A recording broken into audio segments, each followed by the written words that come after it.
தமிழகம் எங்கும் Max Gold cash for your gold. Max Gold நீங்க தங்க மட்டும் இல்லைங்க, பிளாட்டினம், டைமண்ட், சில்வர், ரூபினி எதை வேணாலும் விற்கலாம். உங்களுக்கான பணம் ரொக்கமா கையிலயோ இல்லைன்னா பேங்க் அக்கௌண்ட்லயோ உடனடியாக செலுத்திடுவாங்க. மார்க்கெட் மதிப்பை விட 100 ரூபாய் ஒரு கிராமுக்கு உங்களுக்கு கூடுதலா கிடைக்கும். தமிழ்நாடு முழுக்க டோர் ஸ்டெப் சர்வீஸும் இவங்க ப்ரொவைட் பண்றாங்க. உங்களுக்கு கோல்ட விற்கணும்னா அதுக்கு ஒரே ஒரு பெஸ்ட் பிளேஸ் மேக்ஸ் கோல்டு தான். கால் 04445454545. வணக்கம். Big topic with Karthik Mayakumar. இந்த தமிழக சட்டப்பேரவை தேர்தலை முன்னிட்டு எவ்வளவோ அரசியல் கட்சி தலைவர்கள் பரப்புரை பண்ணாலும் கூட்டம் கூடுது. ஆனால் விஜய் அவர்களுக்கு சேர்ற கூட்டம் இருக்குல்ல, அது ரொம்ப மேசிவாக இருக்குது. எந்த அளவுக்கு கூட்டம் கூடுதோ அந்த அளவுக்கு பிரச்சனைகளை ஃபேஸ் பண்ண வேண்டியதாக இருக்கும். பார்த்தீங்களா, திரும்ப ஒரு ரவுண்ட் ஆரம்பிச்சிட்டாங்க. இதை பற்றி தான் முழுக்க முழுக்க பார்க்க போகிற நிகழ்ச்சிக்குள்ள போகலாம்.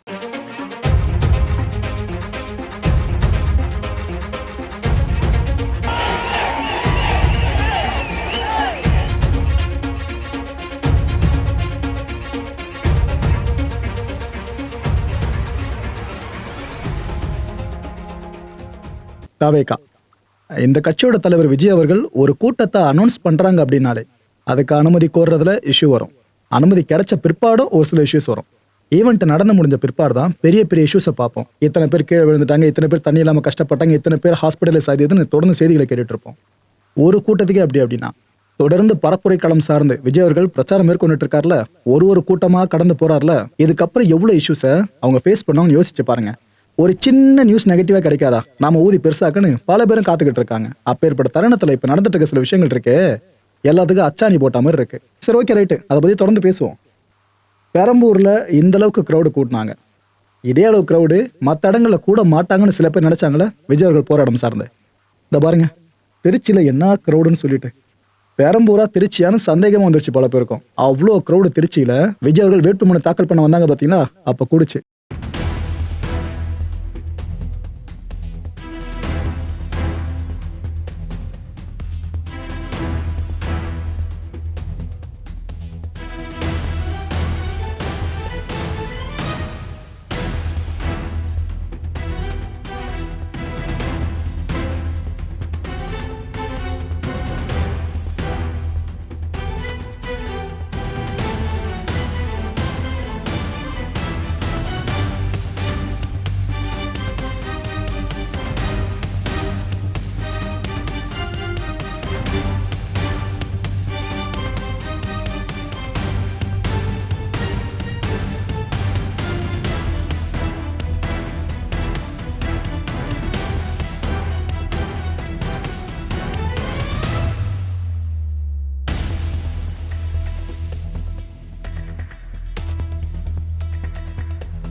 செருப்பை வெளியில கழட்டி வச்சுட்டு கோயிலுக்குள்ள போவோம் பார்த்தீங்களா, கிட்டத்தட்ட அதே மாதிரி டச்சில் தான் விஜய் அவர்கள் எம்ஜிஆர் அவர்களோட சிலைக்கு மாலை அணிவிச்சு மரியாதை செலுத்துறதுக்காக செருப்பை வெளியே கழட்டி வச்சுட்டு உள்ள போனாருங்க.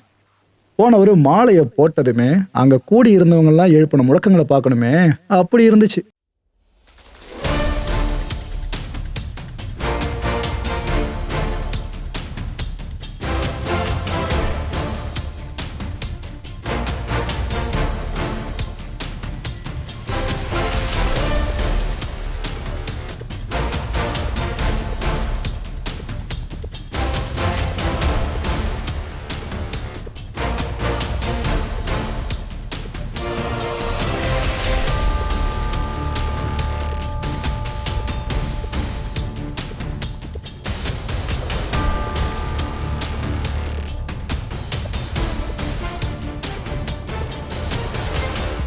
எம்ஜிஆர் அவர்களை முழுக்க முழுக்க விஜய் அவர்கள் ஃபாலோ பண்றாருன்னு நம்ம எல்லாருக்குமே தெரிஞ்சது தான். அவர் இப்போ மட்டும் இல்லை, படங்களே ரெஃபரன்ஸை பலமுறை காமிச்சு வச்சிருக்காப்ல. அதை எப்படியே களத்தில் காட்டவே அவரை ஃபாலோ பண்றவங்க உற்சாக மிகுதிக்கு போயிட்டாங்க. ரைட்டு, இந்த கூட்டம் இருக்குல்ல, திருச்சி பரப்புரை கூட்டம். இந்த கூட்டத்தில் சதீஷ் அப்படின்ற ஒரு காவலர், இவர் அங்கே பாதுகாப்பு பணியில் ஈடுபட்டு இருந்தாருங்க. அந்த டைம்ல ஆதவர்ஜனோட கார் இருக்குல்ல, இது காலில் மோதி அவருக்கு பெரும் காயம் ஒன்று ஏற்பட்டிருக்கு. இதுக்கப்புறம் அங்கிருந்த தாவைக்காவினர் இருக்காங்களே, அவங்க துடிதுடிச்சு போய் இவரை தூக்கிட்டு போக ஆரம்பிச்சாங்க. இந்த மனுஷன் வழியில பயங்கரமா நெகிழ ஆரம்பிச்சிட்டார். மக்களே, எவ்வளோ பெயின்ஃபுல்லாக இருந்திருக்கும்னு பார்க்கும் போது நம்மளுக்கு தோணும். அந்த அளவுக்கு காட்சிகளை அந்த காலத்தில் பார்க்க முடிஞ்சது. நல்ல வேளை அவரை ஹாஸ்பிட்டலைஸ் பண்ணிட்டாங்க. அவருக்கு காலில் பெருத்த காயம் ஏற்பட்டிருக்க விஷயம் ஹாஸ்பிட்டல் தரப்புலேயே உறுதி செய்யப்பட்டிருக்கு. பிரார்த்தனை பண்ணிப்போம், எதுவும் ஆயிடக்கூடாது மேற்கொண்டு அப்படின்ட்டு. இந்த தாவேக்கா பரப்புரை கூட்டம்னாலே கூட்டம் அதிகமாக கூடன்னு சொல்லுவாள். அங்கே பொதுமக்கள் சார்ந்த மட்டும் இல்லை, போலீஸ் அஃபிஷியல் சில பேருக்கும் இது போல காயம் ஏற்படுறது தவிர்க்க முடியாத ஒன்றா மாறி இருக்கு. திருச்சி தாவேக்கா பரப்புரை கூட்டத்துல 2 பெண்கள் மயக்கம் போட்டு சுருண்டு கீழே விழுந்தாங்க. அடிக்கிற வெயில் வேற அப்படி இருக்கா, கிரௌட் வேற ஹெவியா இருக்கா. இதுல ஒரு பெண்ணை மட்டும் பாத்தீங்கன்னா அவசர ஊர்தி வரவழைக்கப்பட்டு அதுல அழைச்சிட்டு போகப்பட்டிருந்தாங்க. இன்னொருத்தவங்க சிவியரா இல்ல போல இருக்கு. இதனால ஒரு பெண் சார்ந்து மட்டும் இந்த விஷயத்த பண்ணிருக்காங்க. பரப்புரை கூட்டம் இப்பதான் ஆரம்பிச்சிருக்காங்க. ஒண்ணு அதுக்குள்ளேயே இஷ்யூஸ் ஒண்ணு கிளம்ப ஆரம்பிச்சிடுச்சு. விஜய் அவர்கள் இந்த கூட்டத்துல மக்கள் மத்தியில பல விஷயங்களை பேசினாரு. நீதி கேட்கறது உங்களுக்காக மட்டும் இல்ல எனக்காகன்ற மாதிரி பேசியிருந்தார். என்னென்ன சொன்னார்னா, என்னை எப்படி எதிர்க்கிறாங்க அப்படின்றத மக்கள் நீங்களும் நல்லா பார்த்துட்டு இருக்கீங்களா. நம்ம கடைசி படமான ஜனநாயகன் அப்படின்னு அவர் ஆரம்பிச்சதும் அங்க எழுந்த சத்தத்தை கேட்கணுமே அப்படி இருந்துச்சு. நம்மளோட பூர்வ ஜென்ம பந்தம் இருக்குல்ல, இது இன்னும் நெருக்கமாயிடக்கூடாதுன்னு சொல்லிட்டு ஒரு கூட்டு சூழ்ச்சி செஞ்சுக்கிட்டு இருக்காங்க அப்படின்னு சொன்னாரு. மக்களுக்கு புரியன்ற மாதிரி நம்ம ஷோல பேசுமே கிட்டத்தட்ட வார்த்தைகள் அதை அங்கேயே போட்டிருந்தாப்புல. அத்தனை வழிகளையும் தாங்கிக்கிட்டு உங்களுக்காக தான் நான் இப்போ வரைக்கும் களமாடிட்டு இருக்கேன்னு விஜய் அவர்கள் பேசினாங்க. உங்களுக்கு மட்டும் இல்ல எனக்கும் நீதி வேணும்னு கேட்டாரு. இந்த ஜனநாயகம் படம் மேட்டர்லாம் தெரியுமா உங்களுக்கு? 100% தூய்மையான ஆட்சியை தாவேக்கா உங்களுக்காக வழங்கும். அரசு உரிய டாய்லெட் வசதி செஞ்சு கொடுக்காம போயிடுச்சு, இதனாலதான் விளாத்தி குளத்துல அந்த மாணவி கொலை செய்யப்பட்டாங்கன்னு அந்த விஷயத்த எங்க பரப்புரை காலத்துல கொண்டு வந்து பேசியிருக்காங்க. என் நெஞ்சில் குடியிருக்கும் திருச்சி பகுதி மக்கள் உங்கள் அனைவருக்கும் என்னுடைய வணக்கம். எல்லாரும் எப்படி இருக்கிறீங்க? காலையில் எல்லாரும் சாப்பிட்டீங்களா? ரொம்ப நேரமா வெயிட் பண்றீங்க போல. இந்த சீக்கிரம் முடிச்சிடுறேன். கேஸ் பிரச்சனையெல்லாம் எப்படி இருக்கு? சரியாயிடுச்சா? சால்வ் ஆயிடுச்சா? கேஸ்லாம் புக் பண்ணீங்கன்னா புக் ஆகுதா? இந்த கேஸ் பிரச்சனையினால எவ்வளவு பிரச்சனைகள், எவ்வளவு டீ கடைகள் மூடிட்டாங்க, எவ்வளவு ஹோட்டல்ஸ் மூடிட்டாங்க. இதனால எவ்வளவு கஷ்டங்கள், எவ்வளவு நஷ்டங்கள். அவங்களாச்சும் கொஞ்சம் உஷாரா இருந்திருந்தாங்கன்னா இந்த கேஸ் தட்டுப்பாடை கொஞ்சம் கண்ட்ரோல் பண்ணியிருக்கலாம். இவங்களாச்சும் கொஞ்சம் முன்னெச்சரிக்கையா இருந்திருந்தா அட்லீஸ்ட் நம்ம ஊர்லயாச்சும் இந்த கேஸ் தட்டுப்பாடை கொஞ்சம் கண்ட்ரோல் பண்ணியிருக்கலாம். இவங்க 2 பேரும் தான் இதுக்கு காரணம். ஆனா நம்ம ஸ்டாலின் சாரை கேட்டீங்கன்னா நமக்கு அதுக்கும் சம்பந்தமே இல்லையே அப்படின்பாரு. ஆனா அவரு வீட்டுல ஏதாவது ஒரு ரைடுனா, அவரு வீட்டுல ஏதாவது ஒரு பிரச்சனைனா டெல்லிக்கு பறந்து போயிட்டு வருவாரு. இந்த கேஸ் சிலிண்டர் பிரச்சனைக்கு கொஞ்சம் டெல்லிக்கு பறந்து போயிட்டு வரலாம்ல, கொஞ்சம் பிரயோஜனமாச்சு இருக்கும்ல. கேஸ் சிலிண்டருக்கு மானியமா 100 ரூபாய் தருவேன்னு சொன்னீங்களே, என்ன ஆச்சு? கரும்புக்கு ஆதார விலையா 4000 ரூபாய் தருவேன்னு சொன்னீங்களே, என்ன ஆச்சு? இந்த ரேஷன்ல சர்க்கரை 1 கிலோ எக்ஸ்ட்ரா தருவேன்னு சொன்னீங்களே, என்னாச்சு? ரேஷன்ல உளுந்தம்பருப்பு கொடுப்பேன்னு சொன்னீங்களே, என்னாச்சு? நானும் இது எத்தனை வாட்டி ரிப்பீட் பண்றதுன்னு எனக்கு தெரியல. நீட்டை ரத்து செய்வோம்னு சொன்னீங்களே, என்னாச்சு? சோ இதெல்லாம் எதெல்லாம் அவரால் செய்ய முடியாதோ அதையெல்லாம் பொய் வாக்குறுதிகளா கொடுத்து ஏமாத்துறது தான் இவருடைய வேலையே. இப்ப அடுத்த செட் ஆஃப் இந்த பொய் வாக்குறுதிகளை ரெடி பண்ணிட்டாரு. அதனால அவரை மாதிரி நாங்க பொய் வாக்குறுதிகள்லாம் கொடுக்க மாட்டோம். மக்களுடைய தேவைகள் என்னன்னு சரியா புரிஞ்சுக்கிட்டு அதுக்கு ஏத்த மாதிரி தான் நாம செயல்படுவோம். 6 சிலிண்டர்கள் தாய்மார்களுக்கு கட்டணம் இல்லாம அன்னபூர்ணி சூப்பர் 6 திட்டம் சொன்ன மாதிரியே நிறைவேற்றுவோம். கல்யாணம் ஆகி போற நம்ம தங்கைகளுக்கு 1 பவுன் தங்கமும் பட்டு சேலையும் சொன்ன மாதிரியே கொடுப்போம். 60 வயசு வரைக்கும் இருக்கிற குடும்ப தலைவிகளுக்கு மாதந்தோறும் 2500 சொன்ன மாதிரியே கொடுப்போம். என்னுடைய அம்மா, அக்கா, தங்கைகள் எல்லாருமே தமிழ்நாட்டில் எந்த மூலையிலிருந்து எங்க வேணாலும், தமிழ்நாட்டுக்குள்ள எந்த பஸ்ல வேணாலும் ஃப்ரீயா சொன்ன மாதிரியே ஃப்ரீயா போகலாம். கல்வி, ரேஷன், மருத்துவம், குடிநீர், சாலை வசதி, பஸ் போக்குவரத்து, இந்த மாதிரி அடிப்படை விஷயங்கள்ல தான் எங்களுடைய முதல் கவனம் இருக்கும். நான் ஏற்கனவே சொன்னது மாதிரி நிறைய கவர்மெண்ட் ஸ்கூல்ல இந்த டாய்லெட் வசதிகள்லாம் சரியா இல்லை, அதை சரிப்படுத்தணும்னு சொன்னோம். உடனே இதெல்லாம் ஒரு பெரிய விஷயமா அப்படின்ட்டு சில அறிவாளிங்க கேட்டாங்க. அந்த அடிப்படை வசதிகள் இல்லாததுனால தான் ஒரு 12th ஸ்டாண்டர்ட் படிக்கிற பொண்ணு ஒரு அவசரத்துக்கு ஒரு காட்டு பக்கம் ஒதுங்கினாங்க. என்னாச்சு? இந்த உலகத்தை விட்டே போயிட்டாங்க. அதுக்கு என்ன காரணம்? இந்த மாதிரி அடிப்படை வசதிகள் இல்லாததான் காரணம். அதனால் என்னுடைய தாய்மார்களே, உங்களுக்கு பாதுகாப்பு இல்லாத இந்த அடிப்படை வசதிகள் கூட செஞ்சு கொடுக்காத இந்த தீய சக்தி திமுக அரசை என்ன பண்ணலாம்? தூக்கி வீசி அறிவோமா? எதுக்கு இப்ப அங்க இங்க சுத்திக்கிட்டு நம்ம ஊருக்கே வருவோம், நம்ம திருச்சிக்கே வருவோம். இங்க ஒரு மந்திரி இருக்கிறாரு,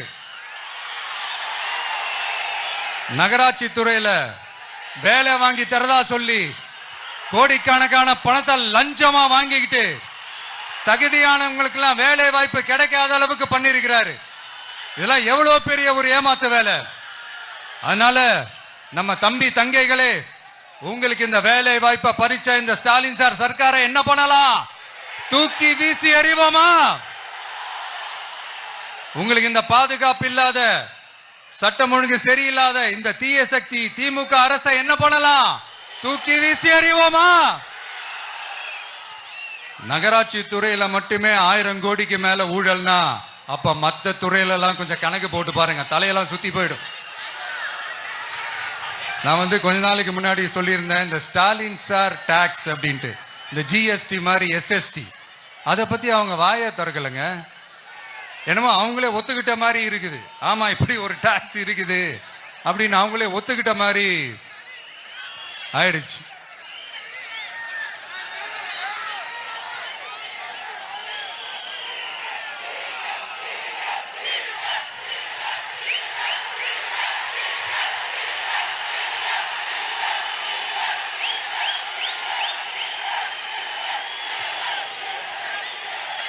இந்த கல்லூரி பேராசிரியர்கள், கல்லூரி உதவி பேராசிரியர்களுக்கு அந்த போஸ்டிங்க்கு 2000 பேருக்கு மேல அந்த வேலை கொடுப்போம்னு சொன்னாங்க. கடைசியில் எத்தனை பேருக்கு கொடுத்தாங்க தெரியுமா?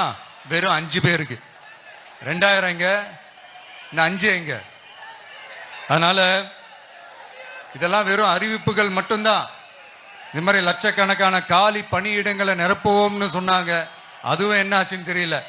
இதெல்லாம் வெறும் அறிவிப்புகள் மட்டும்தான். இதனால ஒரு யூஸுமே கிடையாது. யூஸ்லெஸ் கவர்மெண்ட் இது.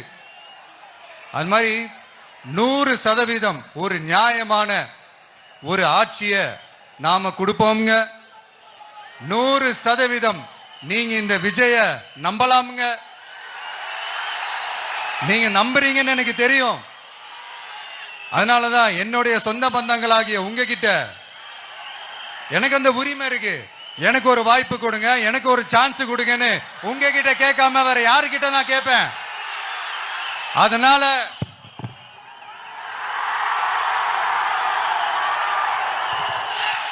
எனக்கு ஒரே ஒரு வாய்ப்பு கொடுங்க.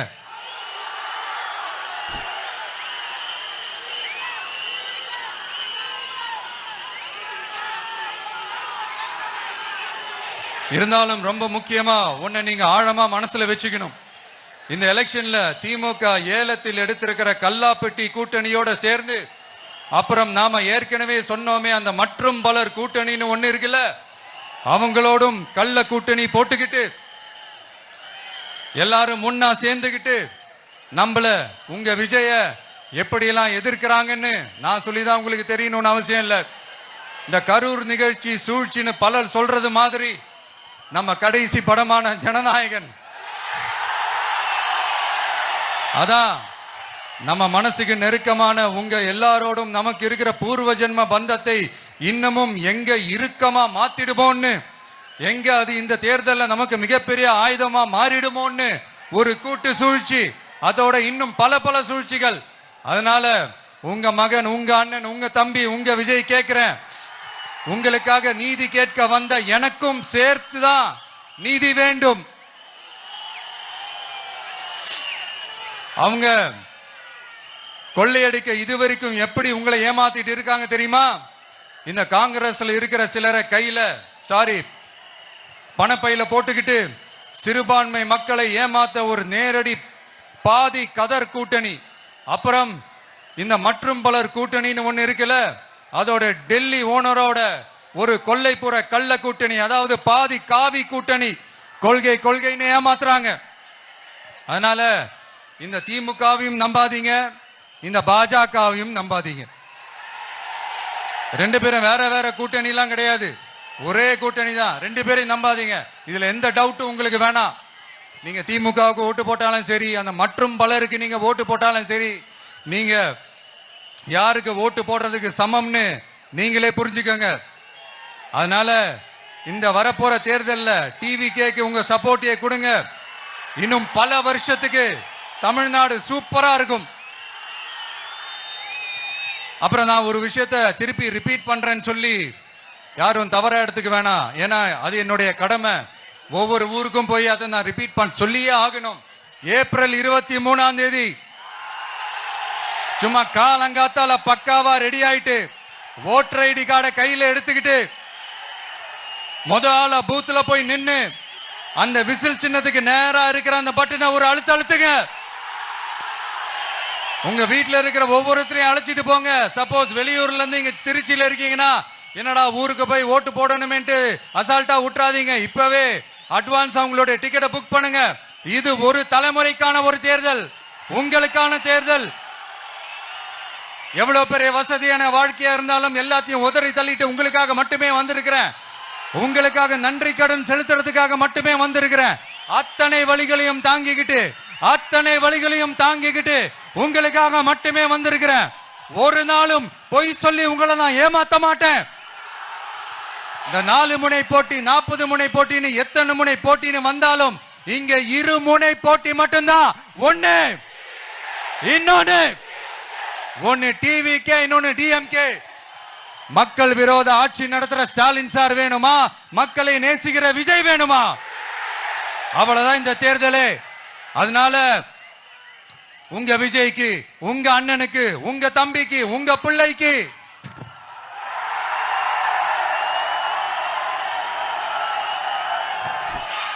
ஒரே ஒரு வாய்ப்பு கொடுங்க.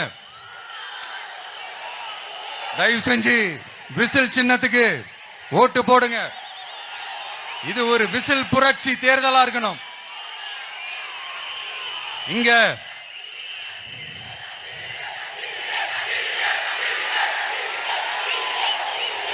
தேங்க்யூ. இங்க திருச்சி இந்த எல்லா தொகுதியிலும் நம்மளுடைய நண்பர்களை, நம்மளுடைய தோழர்களை வேட்பாளர்களா அன்னைக்கு அறிவிச்சேன், நான் நிப்பாட்டி இருக்கேன். அவங்க வேற, நான் வேறன்னு தயவு செஞ்சு பிரிச்சு பாத்துறாதீங்க. அவங்க எல்லாரையும் வெற்றி பெற செய்யணும்னு உங்க எல்லாரையும் தாழ்மையுடன் நான் கேட்டுக்கிறேன். நான் தன்னந்தனியாளு, நீ ஏளனமா பாரு. கொஞ்சம் நவுந்தனா இங்க 8 கோடி பேரு. மிரல போது ஸ்டேட்டு எங்க விசில் சத்தம் கேட்டு.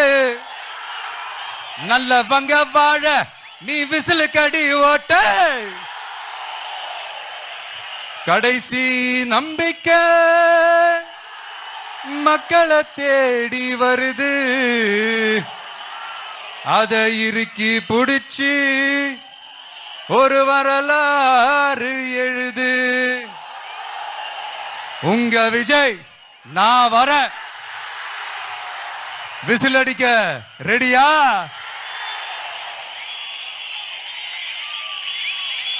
கான்பிடண்டா இருங்க. நல்லதே நடக்கும். வெற்றி நிச்சயம். மீண்டும் சந்திக்கும் வரை நன்றி, வணக்கம்.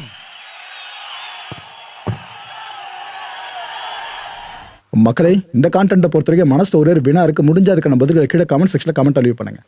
விஜய் அவர்கள் ஸ்பீச்சை ஃபுல்லா கேட்டிருப்பீங்களா? அதை வச்சு சொல்லுங்க. விஜய் அவர்கள் சில வாக்குறுதிகள் பத்திலாம் அறிவிச்சார்ல, இதை பத்தி நீங்க என்ன நினைக்கிறீங்க?